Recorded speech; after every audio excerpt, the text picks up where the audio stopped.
Welcome back. Air India is in damage control mode after a video shot by a passenger went viral on Tuesday. Air India says that the flight AR315 delayed due to late arrival on incoming aircraft and subsequently offloading a sick passenger. But the footage shot on a mobile phone showed sheer chaos. The engine of the plane was switched off. As a result, the air conditioning was non-functional. A lot of the passengers passed out as a result.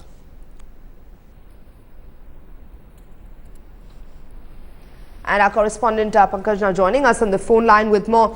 Pankaj, Air India in fact going into damage control mode, attempting to claim something when actually the reality was that the air conditioning conked off on the flight, causing the passengers in fact many of them to faint.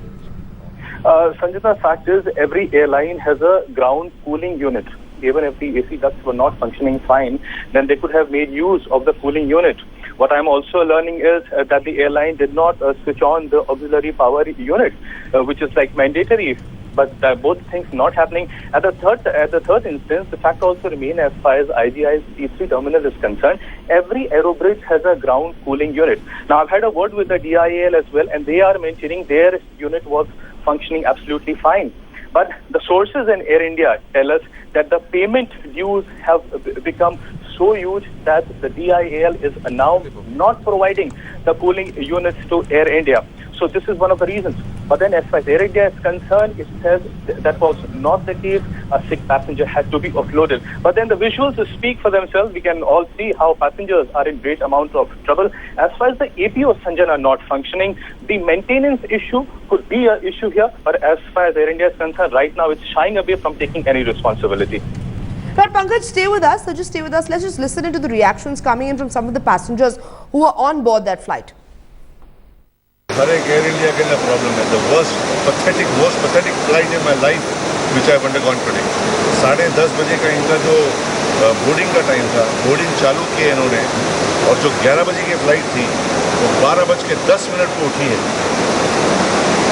भेड़ बकरियों की तरह airlines ने flight के अंदर सारे के सारे पैसेंजर्स को, बूढ़ों को, जवान को, बच्चों को 2 घंटे तक बिना एयर कंडीशन के बंद करके रखे थे. क्रू को पूछो कि भाई क्या प्रॉब्लम है, तो कोई क्रू बोलता है कैप्टन नहीं है, कोई क्रू बोलता है कि इंजन चालू नहीं है, कोई क्रू बोलता है कैप्टन आने के बाद में इंजन चालू होगा. 2 घंटे इंतजार करने के बाद में सारे के सारे पैसेंजर्स, उसमें से एक औरत जात थी, अभी निकलेगी थोड़ी देर में बाहर, बेहोश हो गई फ्लाइट के अंदर. डॉक्टर को बुलाया गया. डॉक्टर जब आई, जब मेडिकल किट मांगी तो फ्लाइट के अंदर मेडिकल किट की अवेलेबिलिटी नहीं. Pankaj Upadhyay, correspondent, still with us on the phone line. Pankaj, as you can see on your screens, and as the passenger in fact was telling us about the kind of horror they had to, the trauma they had to go through on this flight, made to wait for 2 hours inside a plane. But you were actually shedding light on the funding. So does this mean that this could be a persistent problem on the airline even in the future?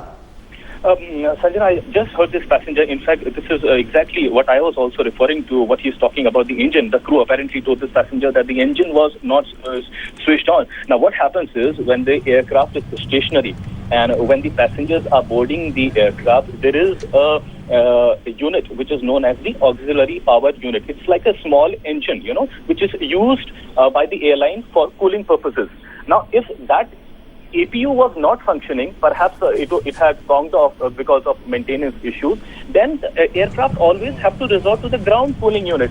But even if that was not working, then they should have asked the IGI authorities to provide them the ground cooling unit. It is just not possible that the APU was not functioning, their ground cooling was not functioning, and the T3's the ground cooling unit was not functioning. The fact remains, as my sources are saying, that the payment issues are here to stay for a very long time, and the payments are running into crores. And even though DIAL is not coming on record to say, my sources are telling me that Air India needs to pay a huge amount to the airport authority. Right. Whenever T3 is providing them these coolants, it is a responsibility for the airline to pay the operator. So Pankaj, we have funding issues here, but more importantly, what are your sources telling you? Why was the flight actually grounded for 2 hours? We've heard what they've been telling the passengers, and if you can actually just shed light on what the airline has been telling the passengers, but what was actually the case on board that day? See, Sanjana, as far as the airline is concerned, it is vehemently denying these allegations by the passengers that the AC was not functioning. But as I said, the visuals speak for themselves. Visuals clearly show that the APU was not functioning. As far as DIL is concerned, because that is the authority which provides the cooling units on all the aero bridges as far as P3 is concerned. So for any airline to say that they were not getting the cooling units, the fact can only be that the authority is not providing them the facility, and that can only happen if the operator has not been paid the dues.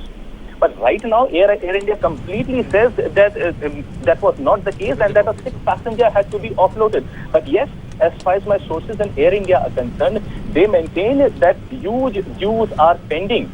And the airport authority here at IGI needs to be paid by the operator, and hence off and on this has happened when the cooling unit has not been provided to the airline.